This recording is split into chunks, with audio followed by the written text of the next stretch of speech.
Hello everyone, welcome back to my channel. My name is Felicia Perez, author. I am the author of a memoir that I wrote. It is called My Unheard Voice. Here is the book, in case anybody wants to find it on Amazon. It's called My Unheard Voice by Felicia Perez. It is about my 7 years of childhood sexual abuse.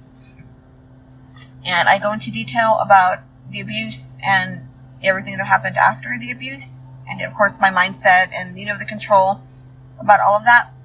In my last video, I talked about when I was, about 11 and 12, and when he would, force me into the bathroom when he was in the shower. He would go into the shower, or into the bathroom when I was in the shower. He would splash water on me. He would just do mean things just because he could. It was all about control. It wasn't sexual anymore. It was about control. He wouldn't let my friends come over. He just did what he could to control me, to control my life. So, of course, my friends didn't stop coming over. They came over more because they knew that something was going on. And I will forever be grateful to them. They did come over more, almost every day. One of my friends was there almost every day. She would spend nights there. She was always with me. And I didn't know why. I just thought, she just wants to be here. But no, she was there to protect me. And I just learned that about a year ago when she told me that she knew the abuse was happening because she saw things. She saw me coming out of the shower or coming out of the bathroom crying after he came out of the shower. Like she knew that I was taking a shower one day and then she saw him walk in. And then when I walked out, my face was red and I had been crying. She saw that. She saw when he would be in the shower and he would call me to go in, that I would come out of the bathroom, with my face wet and crying. So she saw these things. So she knew that something was happening. She saw him walking around naked. She saw him jerking off in the living room. These things she saw. He didn't even try to hide it anymore. That's another thing. In my younger years, he always tried to hide it. He would always, do things, like the mass routine. That was at night, in the living room after my mom had gone to bed. So he always tried to hide it. These years, he didn't try to hide it. And I'm not sure if it's because he got away with it for so long that he just wasn't scared anymore. He knew I wouldn't talk because it had gone on for 7 years. He knew I wasn't going to talk. So he became, comfortable. He didn't worry about it. He just did what he wanted. And no one stopped him because no one knew. So now I'm in 6th grade, and the school counselor had a video where she talked about sexual abuse. And I remember all of the 6th grade class sitting on the gym floor watching this video, watching, her talk about it. And that's when it hit me. That's when I knew this wasn't normal. I had been abused for all of these years, and he tricked me. I thought it was normal. My mind was spinning out of control. I had so many questions. I had so many, thoughts. I was mad. I was very unhappy. I had been withdrawing for years, or months, prior to this. I was starting to isolate myself. I would spend more time in my room. I wasn't eating. And now I knew that this was abuse. This whole time, this was abuse. He didn't do it because he loved me. He wasn't trying to show me love. He was abusing me. And I remember right after the video, I went into the bathroom at the school in a panic. I was crying. My face was red. I was in a panic. I was just so mad, hurt, scared, confused. So many emotions all at once. I was falling apart. And my friend Rita walked in and hugged me and asked me if that mean man was abusing me. And I looked at her and I said, no. Of course not. Why would you say that? And then she asked me again, and I said no. Well, she reported it to the school counselor that day. And, later on that afternoon, I was called into the school counselor's office, and I was so scared. You know, I thought, oh my God, what did I do wrong? You know, I'm going to get in trouble.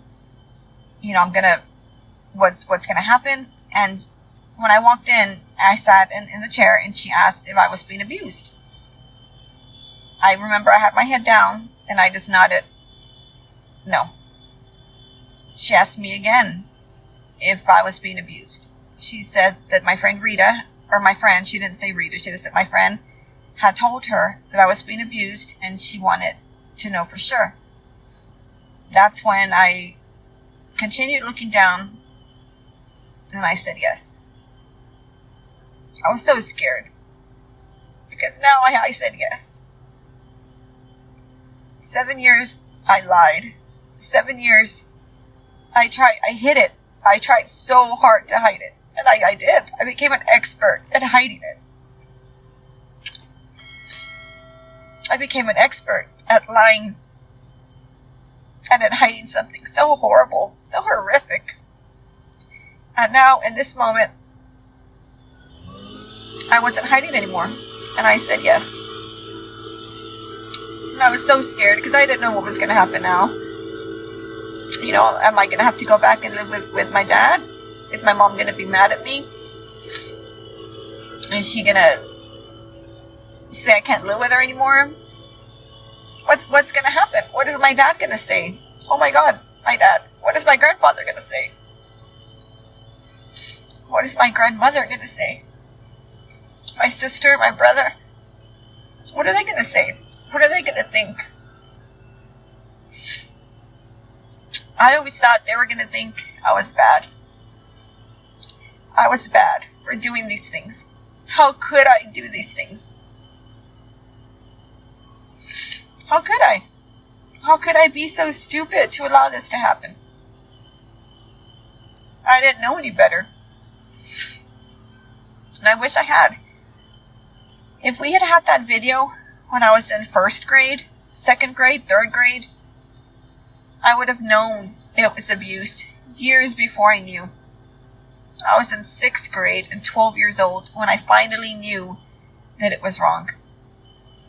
If I had been told years sooner, my abuse would have ended years sooner. But I didn't know. And I wish I had. I wish I had. I wouldn't have been raped. I wouldn't have been taunted. I wouldn't have been peed on. You know, so many things wouldn't have happened if I knew it was wrong sooner. And I'm trying my best to raise awareness and to help children who are being abused right now so the abuse can stop instead of them going through it years after year. Of course, my mother did believe me. And she did kick him out that same day. I never saw him again after that.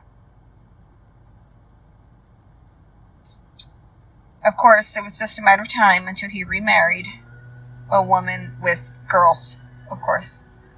I'm not sure how many daughters or granddaughters there were, but of course, he targeted another woman with girls because that's who he is. And it's just a matter of time until he does it again.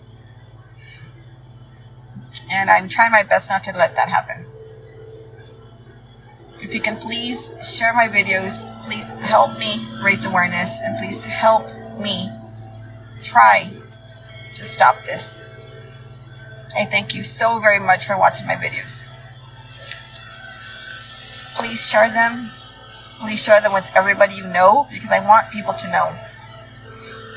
Please comment and please like my videos if you don't mind. I appreciate it all. Thank you.